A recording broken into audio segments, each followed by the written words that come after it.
That's a hell of a choice there, Will. You chose it. Hey, man, I'm trying to give you credit. This is an absolute banger as far as I'm concerned. Yeah. I mean, it doesn't get much better. It gets really loud too, right? Listen. Trombone in there? There's a huge dynamic thing going on with this orchestral, what is it? What is this kind of music? So it's from a play, right? So it's an orchestra. And they much more than modern music play with the volume level of up and down. Sure. And you see what's going on there? Okay, yeah. And then it goes back down. Dance of the Sugar Plum Fairy. Man, you hear this playing? Ding, ding, ding, ding, ding, ding. Damn. Like everybody knows that. Uh-huh. Just a massive hit. What year did that come out? It's a massive hit, Will. I guess in the 1892, Will. Okay, yeah. Tchaikovsky introduced the Celesta to Russian music lovers on 19 March 1892 when the Nutcracker Suite was performed for the Russian Musical Society in St. Petersburg. Just unveiling that in 1892, the banger that we still listen to today. How do you make something last that long, Will? We need orchestral music. How do you make something last that long? Yeah. Oh, over 100 years, Will. How do you do that? No one's listening to this in 100 years. This ain't no Sugar Plum Fairy right here, Will. No. You understand? And why is it tied to Christmas? Nutcracker? Yeah, Nutcracker, man. Okay. What do? You get a nutcracker for Christmas, don't you? You just got to crack those nuts. Yeah. I don't know. I assume that's what's going on there. Okay. Yeah, there you go. What does it say? Crescendo of 48 bars and the Christmas tree rose higher and higher in Act 1. The Nutcracker is a Christmas concept, I think. An actual Nutcracker. Have you ever seen an actual Nutcracker? Yeah. It's like this tall wooden doll. You put the nut in the mouth, you crack the nut. I don't even know what nut it is. A walnut. I think he's cracking a walnut, that guy. Okay. Yeah. You know what? I wouldn't mind one of these on my desk right here. Those guys are kind of funny looking. There's a really specific... I like these guys. These are... shape. Yeah, these are cool looking things, objects. I might have to order one of these up. Oh, they're so weird. It's a weird... You got this little soldier... Yeah, it doesn't show the cracking of the nuts. Well, Don't they open the mouth? is that a doll? Would you consider that a doll? Yeah, this is a doll. It's a doll, right? But does it actually crack nuts, or is that from an age gone by? What? It does. It does crack nuts because it's a small looking nut cracking area. Like, I don't know why I imagined the mouth being bigger in the past. Does the Nutcracker crack nuts? Oh, yeah, there you go. Okay. Oh, so it opens up that way, straight up. Yeah. Yeah. Those are walnuts. Well, listen, if the community wants it, I'll order one of these up. I didn't realize they were $75, right? Oh, look, is that Hillary Clinton? Oh, boy. Kegel game strong. But see, she cracks the nuts between her thighs. Yeah. As opposed to the mouth. That's quite different. Yeah. Maybe we'll crack some nuts in the future here if that's what the community needs. We do have things to talk about today other than nutcrackers. Okay. I hate to end that topic because I know that's what everyone's here for. But Apple has actually done something uncharacteristic yesterday, I don't know when I saw the news, which is come out outside of an event, outside of a press release, and I don't even know if he was supposed to do this in this particular interview or whatever, but basically Greg Joswiak, who goes by Jaws whenever they're doing those things, and you always love that. Like, send it over to you, Jaws, which is, that's Tim Cook that does that.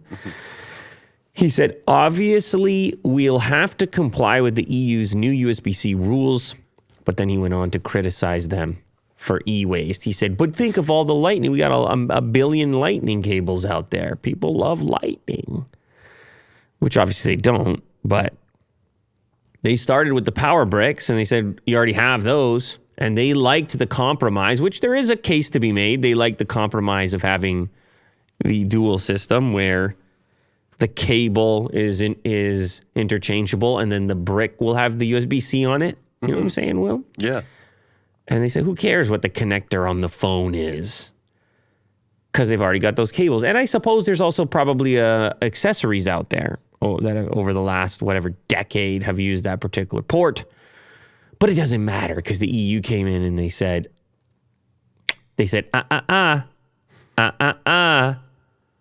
Apple has given his most direct confirmation yet that a USB-C equipped iPhone will happen now that the European Union is mandating that all phones sold in its member countries use the connector if they have a physical charger.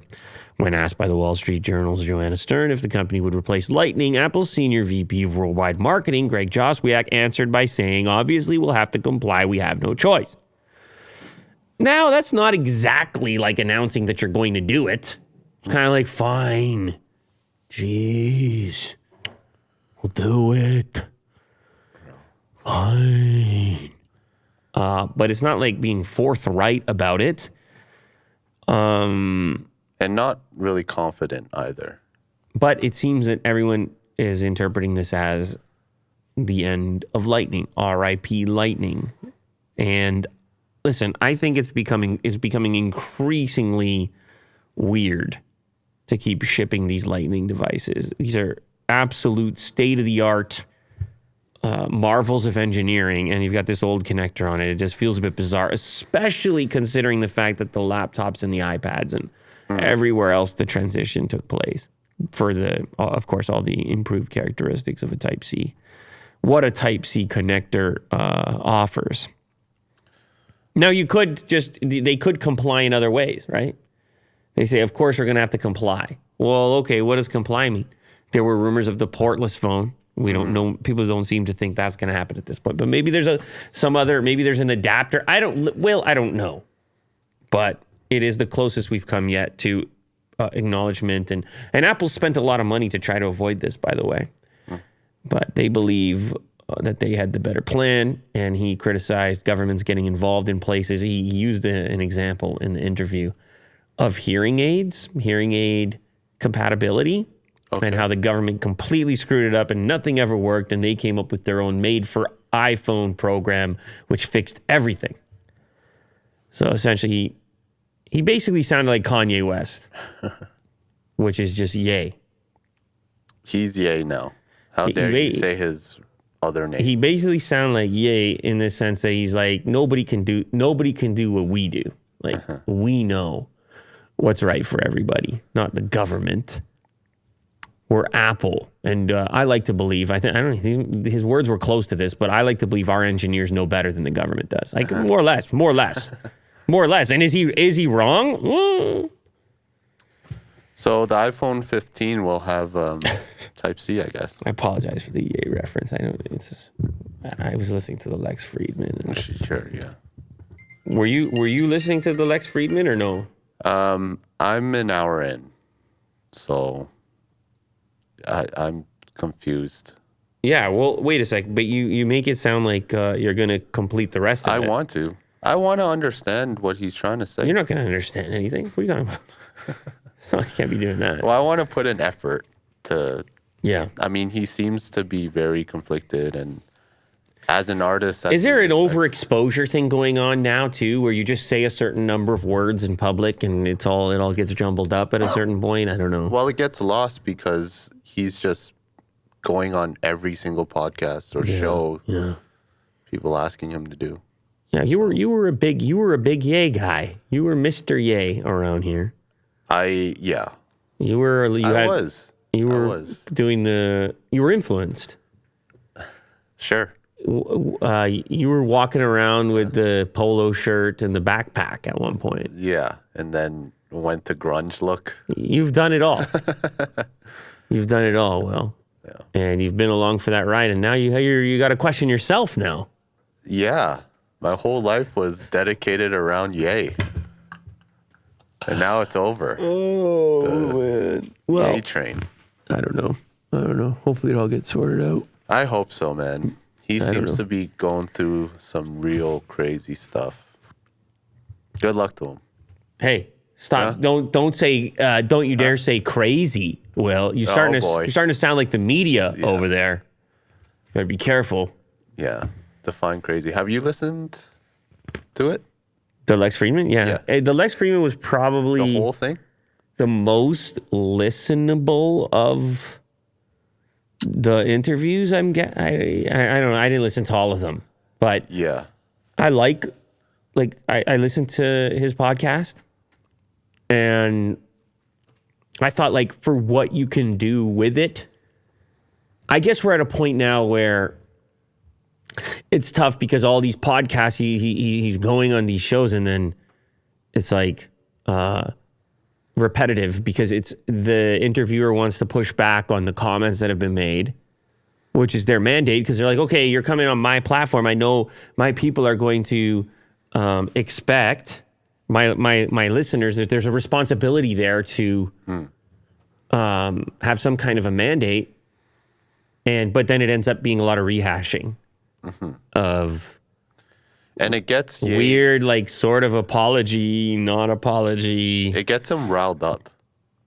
Yeah. Especially on the phone. The Piers Morgan one? Yeah. When it's not, like, face-to-face, in person. Well, it goes to show you, right, how these interfaces cause stress and friction. Like, if you tell me to go on the phone, I'm so irritated. Yeah. Imagine doing this show on the phone? That's what I'm saying. I wouldn't bother. Yeah. I don't think so, because it's like that slight difference and bit of lag. And obviously everyone's doing their best, and some people don't have a choice. Some people are getting a lot of things done virtually just because of the nature of whatever type of work they're doing. But I think in person is still the most, obviously, dynamic. I mean, it's more work, but... Anyway, quick follow-up, because I realize we haven't done this show in a while. But yeah, he's been dropped by everybody, including Adidas now. So... there's that. Adidas, Balenciaga has cut ties, Gap, Def Jam. Also his talent representation, which I think is CAA at the moment. Yeah. So I guess that's where we stand right now. There's really not much to say here. It's just all there's nothing to say here. It's just sad. everything is dropped, and I don't know what the next steps are. And there are still people involved. There is still this family of his that he keeps talking about. There's still kids in the mix, and I presume courts in the future as far as visitation and things like that. It's all very tough situation, Will. Yeah. Anyway, so yeah, we're gonna go to USB Type-C, and this is the greatest confirmation you're going to get. Is there any benefit to Lightning? Yeah, just existing compatibility if you happen to have accessories that use it, or if you happen to own 10 Lightning cables. Okay. I mean, the only thing that I can think of is maybe that it's just a little bit smaller than Type-C. That's insane. Is it barely any smaller? Get out of here. That's insane. It's something, man. That's insane. I'm telling you. Oh, the Spotify situation is also another friction. A pain point. I might call it a pain point. Apple and Spotify are once again feuding as Spotify attempts to break into the audiobook market. Reports the New York Times. Apple has reportedly rejected Spotify's latest app update 3 times in the last month. I saw, who was it? Daniel Ek on Twitter, and I saw Elon reply to his tweet as well, saying, what is this? Am I the only one that thinks this is crazy, that they can monopolize this thing, that I can't go sell the audiobook? Let me see. No, it's the first tweet. You scroll past it. Here's his quote. Apple continues to disadvantage competitors, and the impact is huge on consumers, app developers and now authors and publishers without policymakers taking action. Nothing will change. I can't be the only one who sees the absurdity. Essentially what this is Apple saying you can't do this, that, and the other with the payment processing and whatever's in their terms relating to books and, prior to that, subscriptions and things. And it's not much different, actually, than the Epic Games dispute. Although in the case of here, like, Apple does have its own books platform. There's Apple Books does exist. Mm-hmm. And they might not care if you can't use Spotify for that because they have a competing platform of their own. Over the years, Apple and Spotify have had a long-running dispute over Apple's App Store policies with multiple public conflicts over app and subscription fees and app rejections due to Spotify's attempts to skirt the up to 30% cut that Apple takes from purchases. Apple says that Spotify is again trying to get around its App Store rules. Well, I don't know. Do they want a special deal? I know Apple says, hey, we're keeping everybody safe from malicious attempts to get into people's pockets. Same time, it's Spotify. They have so many people's credit cards. Very big company. I don't really think that's the core of protection. They should somehow make a deal. Make a side deal like they had with Netflix, although I've heard they'll never do it again. They'll never go there again, So this beef is like ongoing, and I don't know if you're going to get extra names to sign on the dotted line. This guy they must be on speed dial, him and Sweeney. Oh, yeah. Eck and Sweeney can become best pals. They can add Zuckerberg to the mix, can't they? Yeah. And triple team. Apple's still sort of on this island a little bit with these policies and whether they're playing nice with other tech companies. After multiple rejections from Apple, Spotify released a version of the app that removes information about how to purchase an audiobook. Basically, they had to the problem here was that they had to have something in there to say how you can. We have audiobooks now, but here's how you have to listen. And what it said was you can't buy audiobooks in the app. We know it's not ideal. And then you click got it and you go to the website to buy it. Well, Apple says, hey, don't you dare send anybody to a malicious website. We're safety here. This is Apple safety. Everything happens here on the device, inside of our neural bank account, our 30% neural cut. Oh. And they're like, you don't want to play by our rules. This is our shopping mall. You can get out. You don't pay the rent. You can get out. And then Sweeney's there saying, screw you. And Daniel's saying, screw you, and whatever else. So we'll see what ends up happening, but lawsuit? It's heating up, man. I'm just telling you, it's heating up. It's heating up, Will. And I use all these apps, by the way. I use all these apps, and I realize ways in which Apple privileges its apps, specifically like I was goofing with this watch, as you know. Mm-hmm. And go check out the video if you haven't seen it yet. I try to get rid of my phone and only use the watch. I did effectively do it. Results were quite surprising, but I noticed things about the way these apps operate, different capabilities and things across multiple devices. And anyway, I'm not going to go into it here, Will. Okay. Apple is sneaking more ads onto your phone. You don't have a single positive Apple story today, Will? There's one good one, I think. Yeah. Man, my chest, with the congestion and is taking so long to get completely cleared up, dude. You taking the zinc? I'm taking it all. Okay. There ain't nothing I'm not taking.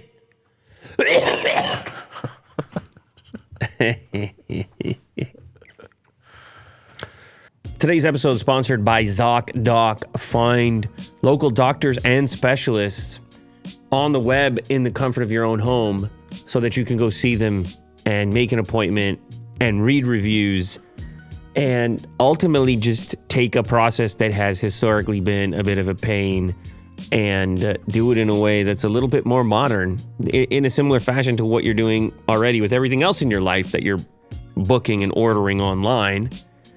It's kind of funny, like how many reviews you got for restaurants, and then you were just mentioning, you're like, I'm going to this restaurant and that restaurant. And then you got something that's way more important, like healthcare. and you don't even know what you're dealing with. Well, ZocDoc obviously changes that, whether you're looking for primary care, dentist, even a psychiatrist, dermatologist, eye doctor, OBGYN. Everybody is listed on here. You can read what people are saying. They can talk about wait times, and you can actually go ahead and create your booking right then and there. So you can see which time slots are available and find the best fit for yourself. This is a thing that you want to make as easy as possible. And the other important part is you can determine beforehand, you can make sure that your insurance coverage is going to cover that particular doctor or doctor's office, so you don't have that kind of nervousness or nervous energy going in there. Am I going to get it all sorted out? I got to travel all the way over there and so forth. So you get that all done in advance. This is a thing some people are nervous about going to the dentist, Will. I am. Okay, so there you go. And you don't know what they're going to be doing in there. You're laying down. You don't know what they're doing in there. Like, that's not my teeth. Exactly. So you go in here and you see the overall rating, the wait time, and the bedside manner, and you read a couple reviews, and you get everything clear in advance. You book yourself in, and you take care of yourself. You understand? It's ZocDoc. ZocDoc is a free app that shows you doctors who are patient reviewed, take your insurance, and are available when you need them. Its mobile app is as easy as ordering a ride to a restaurant or getting delivery to your house. Search, find, and book doctors with a few taps. Every month, millions of people use ZocDoc. Go to ZocDoc.com/LouLater and download the ZocDoc app for free. Then start your search for a top-rated doctor today. Many are available within 24 hours. That's ZocDoc.com/LouLater. ZocDoc.com/LouLater. We're also sponsored by Honey, which of course searches the internet for the best coupons without you having to waste time to go search for them yourself. 30,000 plus sites. You just add this into Chrome. It all happens passively. Like, you don't really need to do much. You shop as you normally would. Add it to your browser in a few seconds, and then Honey does the work. Now, make sure it's a working code as well, so you don't have to go back and forth plugging these variety of codes in, trying to save a few bucks, which you may not end up doing. Honey does that for you. It's automatic coupons across a huge variety of places you're probably already shopping. You can see some of the examples of the 30,000 plus stores, such as Finish Line, Sephora, Lenovo, Ulta, J. Crew. I mean, 30,000 is a lot. We're not going to read them all, but it could be everything from ordering pizza to buying shoes. I like to buy shoes online, Will. I can't help it.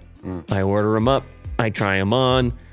I might have a problem, actually, but Honey can help me with that problem because I can save a little cash here and there. Incredibly easy to do. $177 is actually the average yearly savings for those that use it. The average discount, 17.9%. It's called Honey.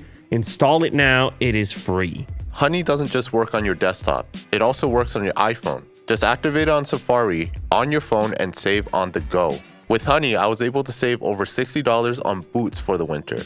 It was one click, and the code was applied for the maximum amount of savings. If you don't have Honey already, you could be missing out. And by getting it, you'll be doing yourself a favor and supporting this show. Get Honey for free at joinhoney.com/LouLater. That's joinhoney.com/LouLater. New ads on the App Store homepage are part of Apple's growing effort to monetize your attention and kneecap its Silicon Valley competitors. Silicon Valley. Or as Kanye likes to call it, Silicon Valley. I heard him say that recently. Starting tomorrow, Apple will start showing more ads in the App Store, according to an email reviewed by Mac Rumors. The change is small, but it's the latest chapter in a growing trend. After years of branding itself as a privacy company, Apple is gunning for the digital ad business. Yeah, well, listen.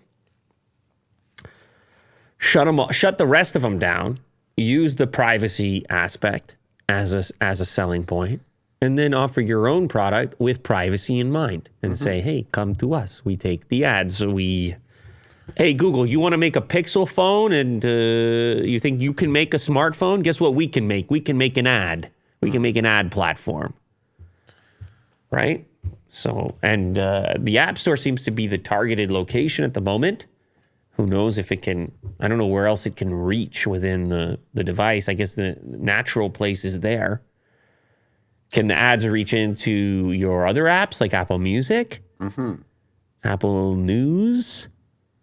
I suppose they can reach into these other places, ad-supported content and such. Well, Amazon does it. Oh, With their Amazon. own Amazon. Kindle devices. Amazon. And You talking stuff. about Jeff? Yeah. Yeah. There's so many ads there. Yeah. Jeff doesn't mind an ad here or there. You kidding? Yeah. What's he trying to do? Blue Origin and all this. You got to get the yacht out of the Netherlands first. Yeah.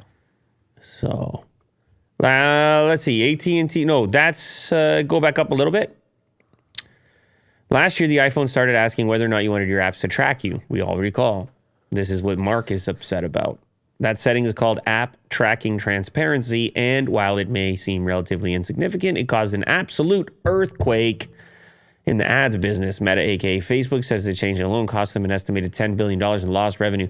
I know Alphabet, they were putting out their profit numbers and they didn't look that hot. I don't know how much of that had to do with Google ad business, but yeah, you're not getting that custom tracking stuff going on. Well, showing you the ads that'll convert you. Whatever weird little interests you have. Yeah. Very niche. You got the niche interest. Yeah. What were you doing? You were, what were you doing? You were on vacation or what? I was in New York What?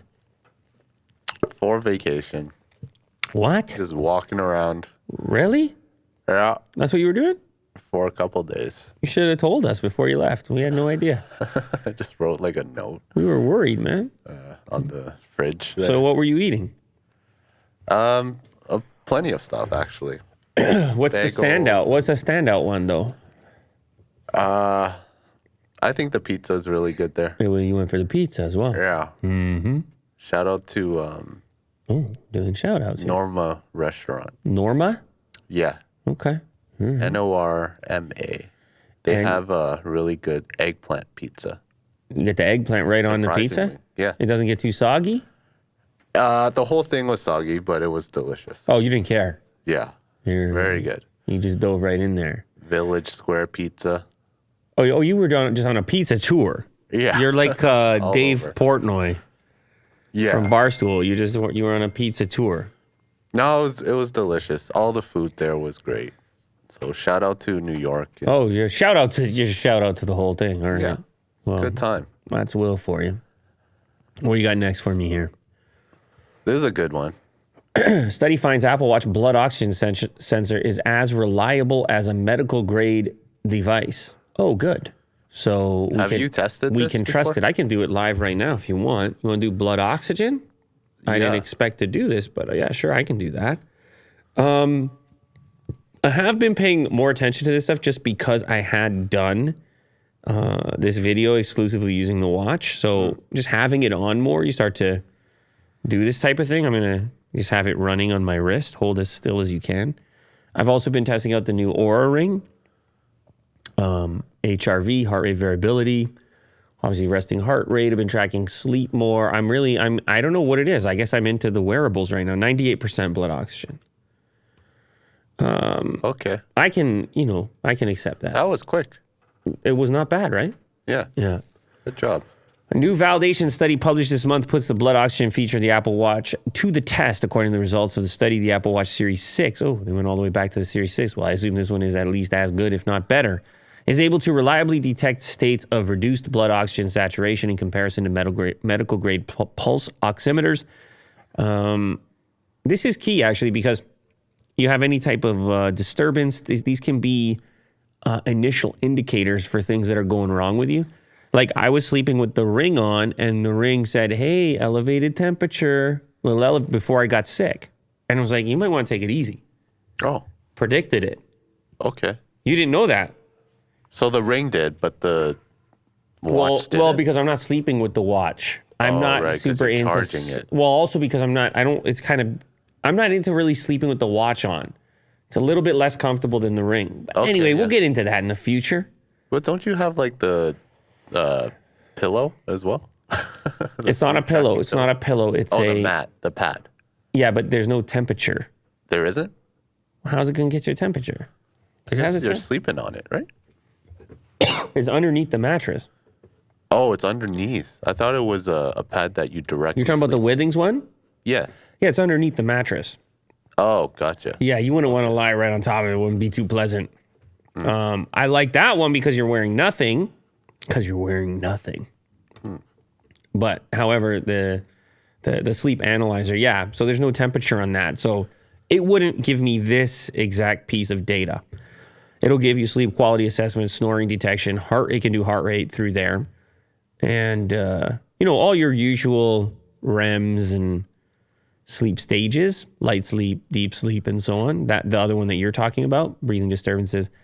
But the Ring gives you the temperature as well. So it can possibly predict that your body is fighting something and you might take the next day easier because of it, and then possibly not get as sick as you would have otherwise if you had went hard that following day. Don't show me those numbers, though. 87. Look at this guy with the 88, optimal 87, 86. Hey, man, it's possible. I got a 90 yeah, of course. once. Yeah, of course you. Well, look at you. Huh? What are you doing? You're vacationing. You're eating pizza. Like, of course you should be getting a 94 every night. What are you talking about? That's terrible. No, because I'm saying you're living a relaxed lifestyle. You have no excuse here. Well, actually, I got less sleep in New York. Why? I was using the Pixel Watch to track, and I don't know, I'm just not used to it, right? Like the environment. Oh, you're just saying like in the hotel or whatever? Yeah. We're waking up in the middle of the night and things like that? Sure, yeah. Oh, yeah. Pretty restless. Yeah, you're rolling around and no, that's fine. And obviously I'm exaggerating, but I'm saying on a typical night, you got no excuses, Will. You got to get it together. Yeah. But what's yours? Since you're get out of here. You gotta wait for the video, dude. Okay. No, usually my readiness is okay because the HRV is really good. Okay. But the sleep is woo, baby. Yeah. Hello there. Hey Lou, you want to try some more sleep there, brother? Aura's talking to you? That's right. That's Aura's voice. Hogan talk? Anyway, I'm glad that it's actually good. And you know how this works with studies. Once they say study, then we all believe it. They say that the researchers conclude the bias in SpO2 between the smartwatch and the oximeter was 0.0% for all the data points. The bias for SpO2 less than 90% was 1.2%. The differences in individual measurements between the smartwatch and oximeter within 6% can be expected for SpO2 readings 90 to 100% and up to 8% for SpO2 readings less than 90%. So they're saying it's pretty damn close and could be used in that type of setting. So cool. Body sensors. Lenovo's prototype laptop has a growing screen that doubles in height. What? Ooh, tall laptop. Productivity laptop. I'll take it. Will. Ergonomically, I'm not hunching over on this type of design. It's like, imagine, I'm like, my eye line can be here because you're usually looking and reading towards the top of your display. Yeah. Rolling tech. We all were thinking about the phones and the folding and the possibility for rolling, but rolling tech can go elsewhere. Could be TVs and laptops, obviously. Could be tablets. To kick off Tech World 2022, the event that's happening today, Lenovo shared a video teasing a couple of prototype devices that leverage an OLED display, rolling up like a piece of paper, and a laptop that transforms to provide twice as much real estate. Wow, is it really twice as much? I don't think this is twice. Is it? Maybe it is. Will. Okay. I like that. You could have one window above, one window below. Oh, look at this. We got a whole video. Look at this.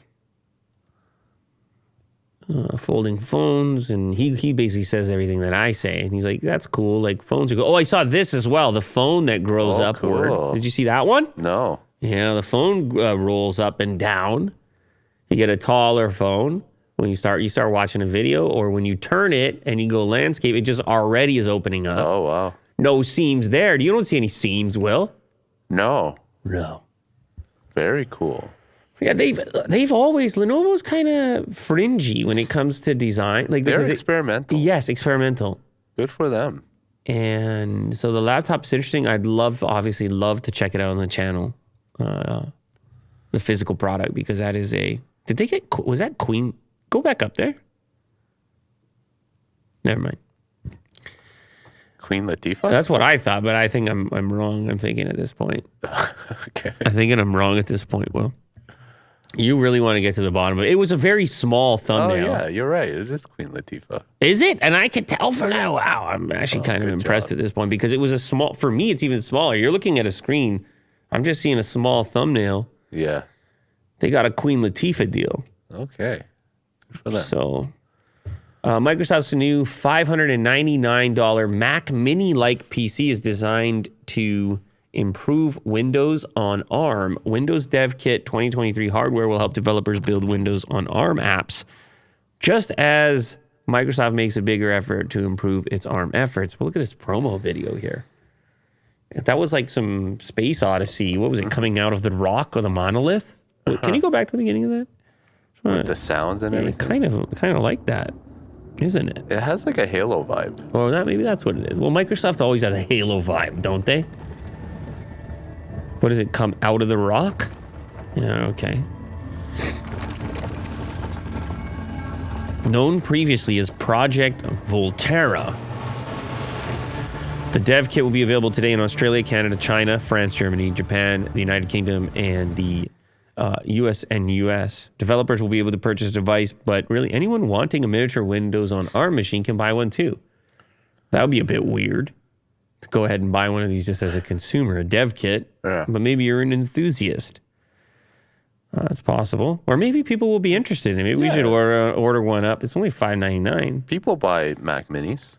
They do. And they want the PC version, you can get this one. It's just kind of... Or you can stack it. Funny idea. The Windows Dev Kit 2023 is powered by Qualcomm's Snapdragon 8CX Gen 3 platform with 32 gigs of RAM, 12 gigs of NVMe storage, 2 USB-C 3.2 Gen 2 ports on the side, and 3 USB-A 3.2 Gen 2 ports on the rear, Ethernet, and mini display port. Windows on ARM. Is that the future of Windows? I guess. Yeah. Everything's shrinking. So... All right, let's get into car talk. Car Talk 2022. Did you order any new cars, Will? No? Any updates? Although the Polestar 3. Yeah. That's a cool one. What the hell is that supposed to mean? The way you just presented that. I want to check it out. What are you going to do? I think I'm going to go visit Polestar. Get out of here. In Toronto. You're going to go visit? Yeah. What? You're going to go to a car dealership? Yeah. I want to drive it. See, I told you you're having... I should talk to Polestar. I told you you're having too much fun. I told you that. Now I know for sure. Yeah. You're just going around to different dealerships and stuff and eating pizza and going to bed early. This is incredible stuff, Will. Going to bed early. You got it all under control. You know that? I try. So much so that you order multiple cars at the same time. Yes. So, any updates or no? Tesla in, I think, 2 weeks. Yeah. Are you going to pull it right over here and we're going to inspect it? Sure, why not? And we're going to look for panel gaps, or what are we going to do? Yeah. Okay. Yeah. Are you going to do that type of video? Like, what do they call it? Is it a delivery video? What do they call that? Inspection? Delivery day. People do that. Come follow me. No, people do it, and then they go around and That's they what look. I watch. That's what you watch. Yeah. That's your content that you're into. Yeah. Because I want to follow them and, pick apart the Tesla. Because you're going to be that guy. I will be that guy, definitely. How about this, though? Porsche is going to make a tri-motor Taycan to compete with Tesla Model S Plaid. Well, I don't even think... Okay, I have both of those, the Plaid and the Taycan Turbo S, and I find them really comparable. I realize on paper the Plaid accelerates faster. Quicker, I should say. It's like 1.99 seconds versus 2.4 or something. For all intents and purposes, they're already stupid quick. So if they do a tri-motor, it's going to be very stupid quick. I'll tell you that right now. Porsche brought its new Taycan Electric to Nürburgring racetrack to break a record in 2019. Tesla CEO Elon Musk decided to use the famous proving grounds for the electric automaker's own latest performance vehicle. He brought the Plaid over there and then set a record, I think. It was a 7:35 lap. And now there's a rivalry going on. Well, listen, for Porsche, they're right next door. They're like, yeah, Germany, we're here. Let's get back out there with our tri-motor. The Taycan range kicks off with the entry-level rear-wheel drive version, and the new tri-motor variant should supersede the Turbo S as the fastest model available. Given the upgrades, we predict a slight increase over the starting price and the upcoming flagship costing in excess of 142,400 British pounds. So where's that excerpt from? UK's Auto Express. Wow. I got to keep an eye on that. I'm real curious about that, Will. Mm-hmm. Well, you have the Plaid, and then get the Taycan tri-motor, and then do this is crazy. I mean, we're talking a fraction of a hair here and there. They're all stupid fast. Yeah. At that level, they're all stupid fast. Mm-hmm. Rivian doubles down on electric bikes. CEO says the company is super excited about e-bikes. That makes sense, right? It makes total sense. Although sometimes these e-bikes make people angry. Like, it made Kirk angry. Remember that? Yeah. I don't know what that's about. You're allowed to have the electric vehicle, but the electric bike is like, no, I'm using my electric vehicle to go like mountain bike and use my legs. But I'm thinking to myself, e-bike, mountain bike, that could be fun. No? Yeah, why not? Can't that be fun, Will? And if it runs out of electricity, then just pedal, right? Use your legs. Listen, man, you don't have to convince me, but some people have really strong feelings about mountain biking and all the rest of it. And I'm sure there's all types of points to be made here. E-bikes actually outsell electric cars and trucks handily, due in part to their lower production cost and much lower purchase price. Well, sure, that makes total sense. Now we're getting our most detailed look yet at how electric bicycles could be integrated into Rivian's long-term plans. Cool. So you can buy like a Rivian branded bike, add it to your order. Yeah. When you look at transportation over the next 10 to 15 years, core to part of the way we think about our product portfolio is increasingly that we go towards multimodal. We'll be using vehicles sometimes, public transportation other times. We think increasingly e-bikes and electric assist bikes. That's really what you should have done, Will. We talked about this already. You could have saved so much money with the e-bike to work. We all wanted to see it, remember? We talked about it. We could do a series on that because that would essentially just be free transportation for you. Yeah. On the e-bike. And I like it. I've ridden the Van Moof. Yeah. Like back home. And then you did do this? Couple times. Couple times? And it was fun. Why didn't we talk about this? I don't know. Couple times? Yeah. After work. So where does Otis go then? You got the basket for him or what? Well, he wasn't with me. Yeah. I would get a basket, right? I have no idea. I'm not going to leave him here. I never saw anybody e-biking with a dog. I never saw it. Yeah. Maybe a doggy backpack where he's just sitting in the back. Does that exist? Probably. Probably, yeah. It was great. Good experience. Refreshing, and maybe not in the peak winter. It might not be so cool. I see people trying to pull it off, but this is a very efficient method of transportation from an energy consumption standpoint. I would say so. Yeah.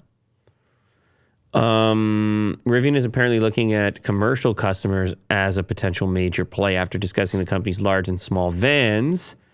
Company's upcoming smaller electric delivery vans, of course, will be moving even smaller form factors. The way we see it, a lot of deliveries are going to be increasingly moving things around that are very small. Bikes or e-assist bikes are performing a lot of urban deliveries. Yeah, food deliveries, things like that. So they'll have a whole portfolio of electric vehicles, starting at the bike and going all the way up to the delivery vans. Mm-hmm. Tesla introduces a new $550 J1772 wall connector for non-Tesla EVs. Yeah. So you were talking about a universal plug. Yep. Weird. Why would they want to sell that? Tesla, it's on their site right now. No, I get it. Price at $550. The new home charging station is described as an ideal charging solution for houses, apartments, hospitality properties, and workplaces.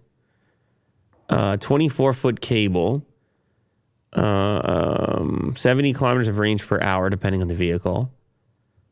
Compatible with most North American vehicles. Although Tesla's EVs will require the charging adapter to charge. So you have to use an adapter with your Tesla Yeah. to use your Tesla charger, which is universal. And I'm guessing it's something that just stays there. You don't have to put it on every single time. The That's what I'm adapter? hoping. Yeah. Oh, yeah. You can click on the adapter. Yeah. Yeah, and just leave it clicked on, and I assume it'll still fit into its place. But it comes in black, and that's... So what is this about? Is this because you're not going to be installing this thing very often, and you might want the flexibility of a universal one in case you change cars down the road? Yeah, I thought about this because you told me to install one of these at home, like the regular Tesla wall connector. Right. But it would only work with Tesla. Although I'm sure there's an adapter that direction, is there not? That's a good question. Not sure. Yeah. But why would they have this then? I think maybe they're thinking for a lot of people this is the better long-term solution.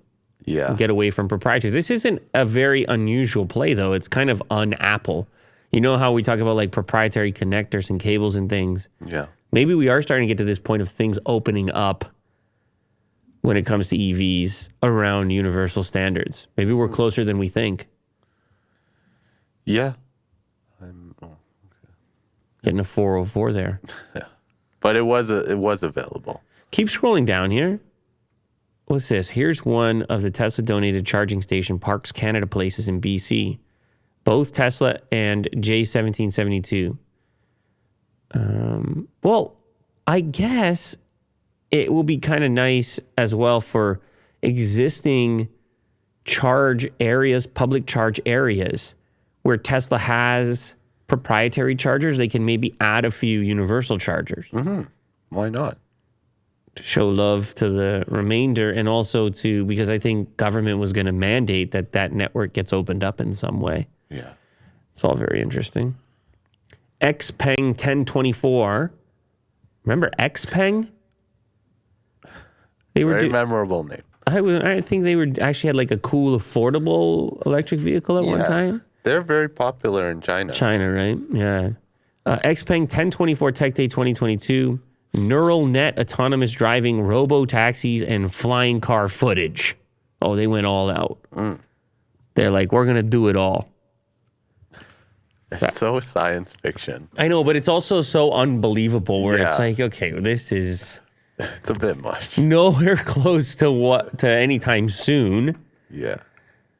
But, They have robot cats? cats or dogs. They kind of look like cat heads. Those are a bit weird. It's like a horse, too. Xpeng's robotic pet gets an upgrade to support better motion, stronger robot actuator. It's ready to go toe-to-toe with Spot now. Oh, there's the car. Okay, so here's a video. Wow. Is it a video or is it like a render? It's a render. It's gotta be, right? What do they call these? Vertical takeoff and landing? VTOLs. Yeah, eVTOLs because it's electric. So it's like an attachment that is on top of the car. Yeah. And then it folds out into, kind of looks like a drone, into like these propellers. Yeah. And then it just hooks onto the car and then just raises it up. Yeah. God, can you imagine the amount of space you would need in a parking lot to have it full of these things? Yeah. Do they show it flying or no? It's so fast. The physics in this. Driving down the middle of the road too? Yeah. Like, screw it. I don't need no lanes. There you go. Just up over the traffic. What do you think about that? My God. That was like pure video game. Yeah. Yeah, I think we're a few years away from that. Well, I hate to tell you, man. Good on them for imagining. Yeah. You know? Well, don't get too excited, all right? Okay, fine. Yeah, don't get carried away. All right, last one. Yeah, I saw this. I didn't read too deep into it. I know that before this was mashed potatoes. Yeah. You heard about that one? On another very high caliber painting. Yeah, I can't remember who the artist was, but it was mashed potatoes and a protest in an art gallery. And then eventually it got to the guys in, there we go. Okay. Monet. Monet. It was mashed potatoes en Monet in Germany. Those are very liquidy mashed potatoes. Yeah. And then the super glue thing again. The super glue again. People are starving. People are freezing. People are dying. We're in a climate catastrophe. And you're afraid of tomato soup. I thought it was mashed potatoes. I think this was the same speech as they did before. Oh. With the Van Gogh painting. I see. Okay.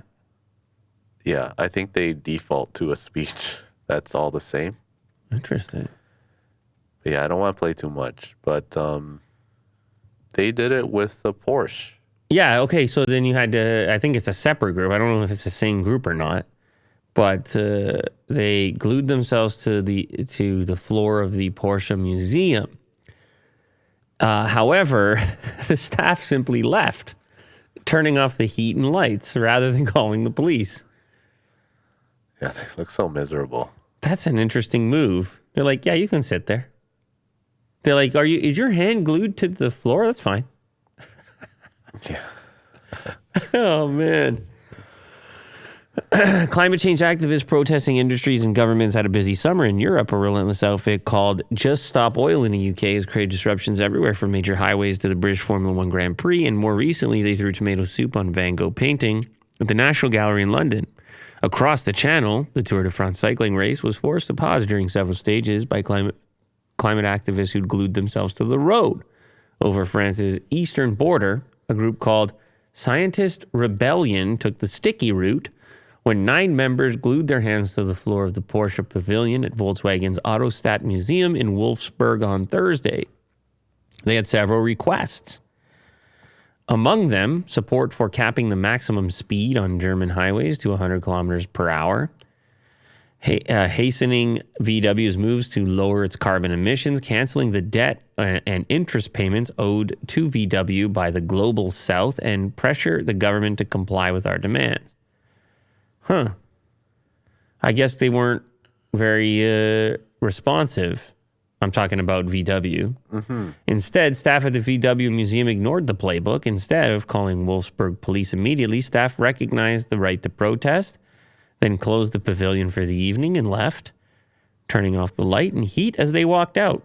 I wonder how long they hung out after that with the glue and such. They should set up a webcam. The most recent post of the outfit's Twitter page at the time of writing said police had arrived in the morning to arrest everyone. It was filled with feces and piss.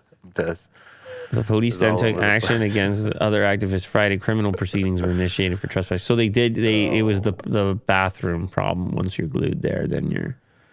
I guess hunger wouldn't be an issue. Hunger you can go for a while. When you gotta go potty, you gotta go potty. And with the hand glued there, I guess you're doing it nearby in front of your pals. And right.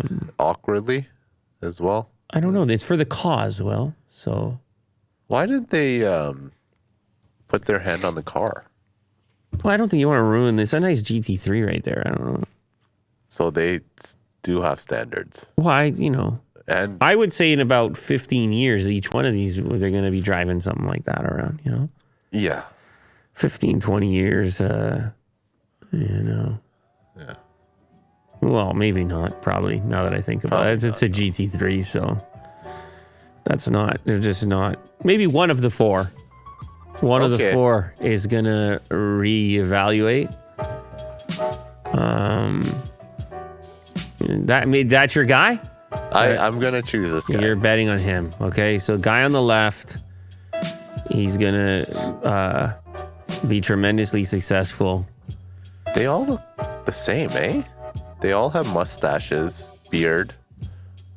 Will. Same kind of haircut. You better watch it, Will. You better watch it, all right? You're heading into a dangerous territory. Oh, no. You understand? Yeah, They're climate activists, all right? All right, yeah. Everybody knows that. What do you like? The car museum or tomato soup on the painting? Which one do I like? Well, which one do you think is more effective? Probably the painting. Yeah. Although they're protected. Yeah. Behind glass or whatever. Yeah. It's useless. Oh, okay. It's not hurting the paintings. Whatever. All right. Listen. We're just some guys on the internet in the world. We see the things we see. We do the things we do. We do. We make the changes we make. We try to fit it all in. We try to help everybody coexist, however possible. And who knows? Maybe this is the program in the future. You just leave and turn the lights off, and maybe people come to their own conclusions. Yeah, they'll figure it out. And just need a little time. Mm-hmm.